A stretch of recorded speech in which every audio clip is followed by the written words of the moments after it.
जंग से पहले ही पाकिस्तान ने घोषित किया युद्ध विराम। जी हां, आपने सही सुना।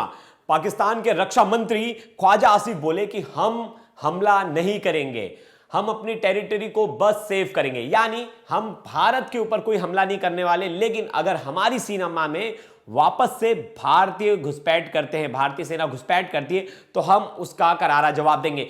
इसका मतलब साफ है कि कहीं ना कहीं जो हमेशा गीदड़ भपकी देते थे, रक्षा मंत्री का हमने बहुत बार बयान सुना होगा कि उन्होंने कहा कि हम जंग के लिए रेडी हैं, हम जंग, अगर भारत ने कुछ भी ऐसा किया, हमारे क्षेत्र में घुसकर हमला करने की कोशिश की, तो हम मुंह तोड़ जवाब देंगे। लेकिन अब उन्होंने आज ही एक सुबह सुबह टीवी चैनल को इंटरव्यू दिया। उस इंटरव्यू में उन्होंने कहा कि हम सिर्फ अपने क्षेत्र को प्रोटेक्ट करेंगे, हम कोई हमला नहीं करेंगे सामने से। और देखिए उन्होंने क्या कहा जो है अपने बयान में, मैं आपको वो बताना चाह रहा हूं।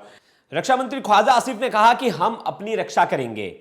पाकिस्तान क्षेत्र में भारत के हमले के बाद एक टीवी चैनल को इंटरव्यू दिया उन्होंने, और उन्होंने कहा कि हम आगे कुछ नहीं करेंगे खुद से, अगर भारत और कोई कार्रवाई नहीं करता तो। मतलब सीधे तौर पे उनका कहना है कि अगर भारत की तरफ से कोई और कार्रवाई नहीं होती तो हम कुछ नहीं करने वाले, हम अपनी रक्षा करेंगे। देखिए 2-4 दिन पहले तक हम देखते आ रहे थे कि पाकिस्तानी नेताओं की तरफ से और बड़े बड़े बयान आ रहे थे कि हम जंग के लिए रेडी हैं, हमारे पास न्यूक्लियर वॉर है, वेपन्स है, हमारे पास इतने सारे टैंक्स है, हमारे पास इतने मिसाइल्स हैं, हमने उन्हें ऐसा ही नहीं रखा है। अगर भारत कोई एक्शन लेता है तो हम उसके खिलाफ और स्ट्रिक्ट एक्शन लेंगे। लेकिन अब जब ये खबर आई सुबह की एयर स्ट्राइक हुआ है 9 जगहों पर और आतंकी ठिकानों को, देखिए मैंने एक कल वीडियो में कहा था, जो कि उस वीडियो पे आप लोगों ने बहुत कमेंट्स भी किया था। उस वीडियो में मैंने कहा था कि जो टारगेट्स है वो पाकिस्तानी सेना या पाकिस्तान के लोग नहीं होंगे, वो सिर्फ आतंकी ठिकाने होंगे, और उसी पे बैठ के स्ट्रैटेजी बनाई जा रही थी। मेरे पास ये लिस्ट है वो 9 जगहों पर जिन पर पाकिस्तानी हुकूमत का तो राज था, लेकिन वहां जो कब्जा करके बैठे थे वो थे वहां के आतंकी, जैश ए मोहम्मद, लश्कर ए तैयबा और हिजबुल मुजाहिदीन।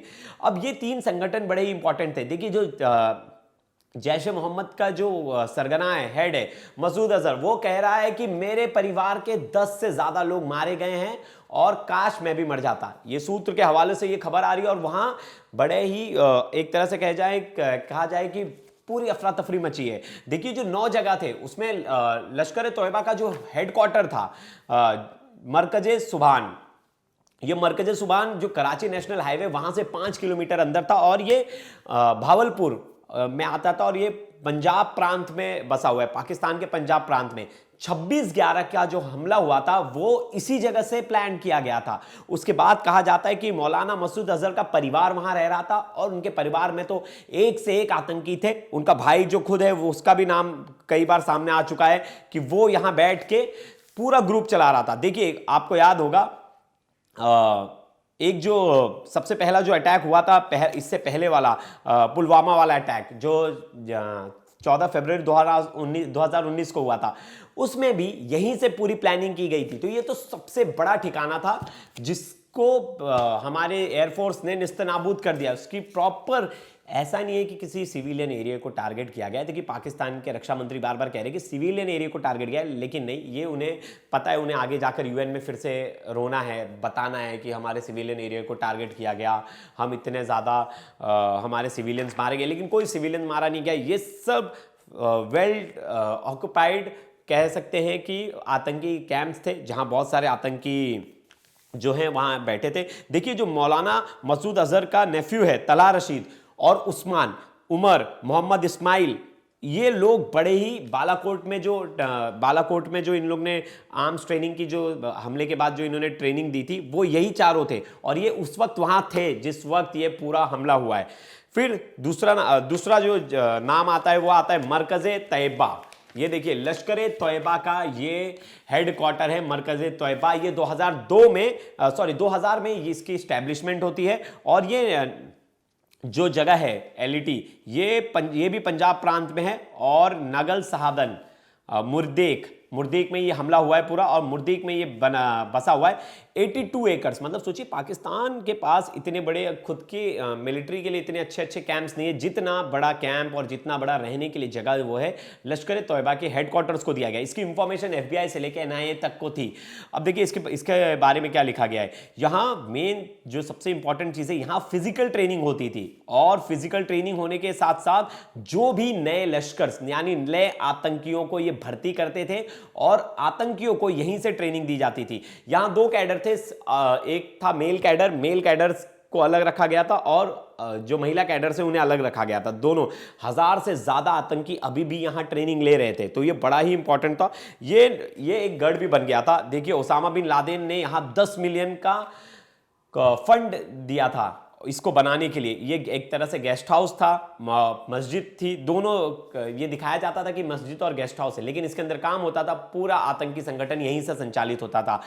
आपको पता होगा जब ओसामा बिन लादेन की हत्या की गई थी, जब उसे अमेरिकी एजेंसी ने मार गिराया था, उस वक्त कहा जाता था कि इसको फंड करने वाला यही है। और पाकिस्तान का ISI यानी पाकिस्तान की सीक्रेट एजेंसी भी कहीं ना कहीं यहां से ऑपरेट करती थी, यहां इनके साथ काम करती थी।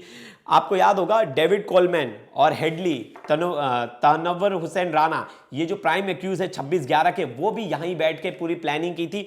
यहीं से ही पूरा जो आतंकी एक्टिविटी जो है यहीं से निगरानी की गई थी।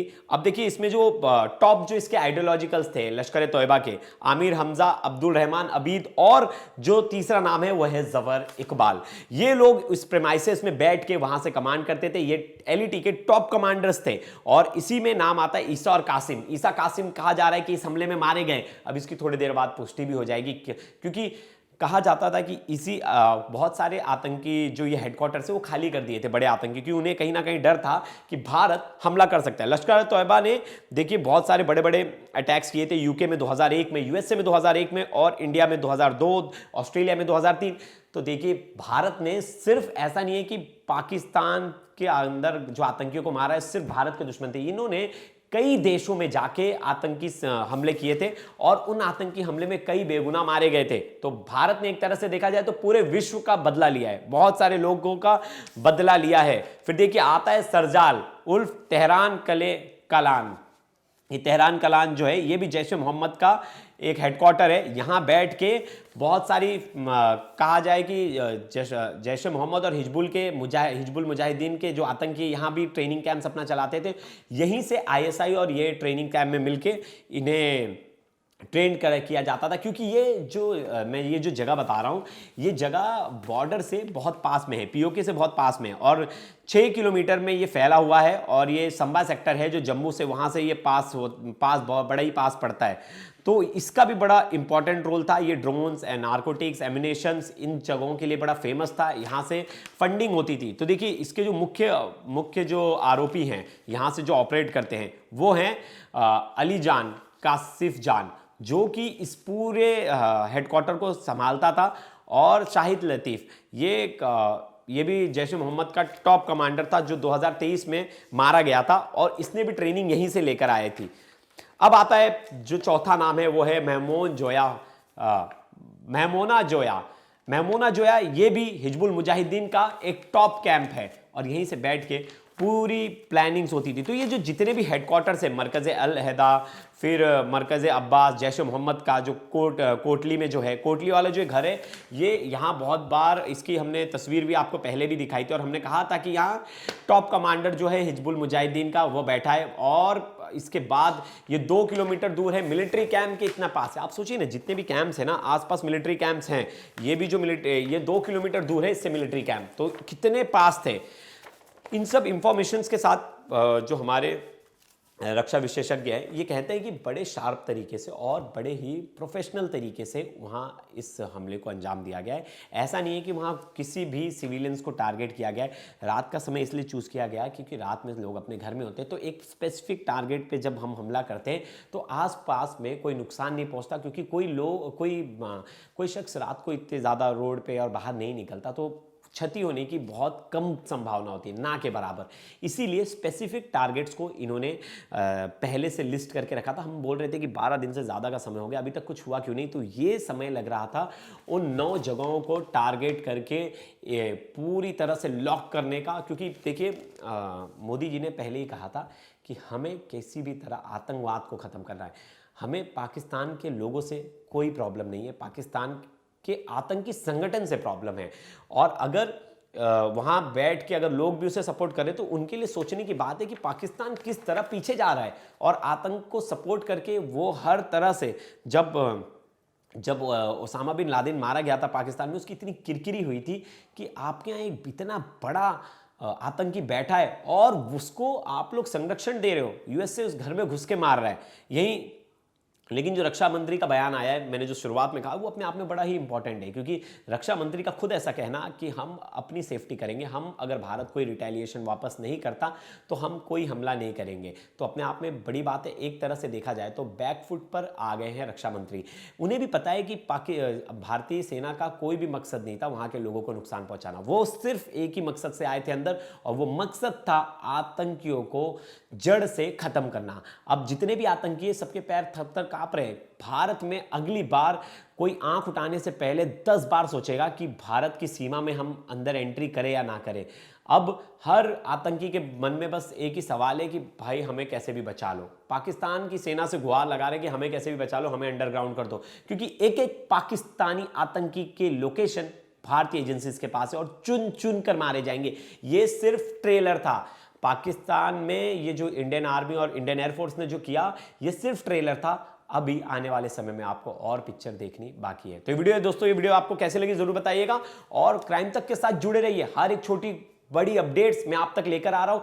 कल रात से हम इस पूरी जो एयर स्ट्राइक है उसे कवर कर रहे हैं। रात से हमारी टीम जुड़ी पड़ी है इस पे, तो आप ढेर सारे कमेंट्स कीजिए, आप वीडियो शेयर कीजिए, वीडियोस देखिए और बताइए कि आपको और क्या इंफॉर्मेशन चाहिए इससे जुड़ी। हम हर इंफॉर्मेशन आप तक लेके आएंगे। धन्यवाद।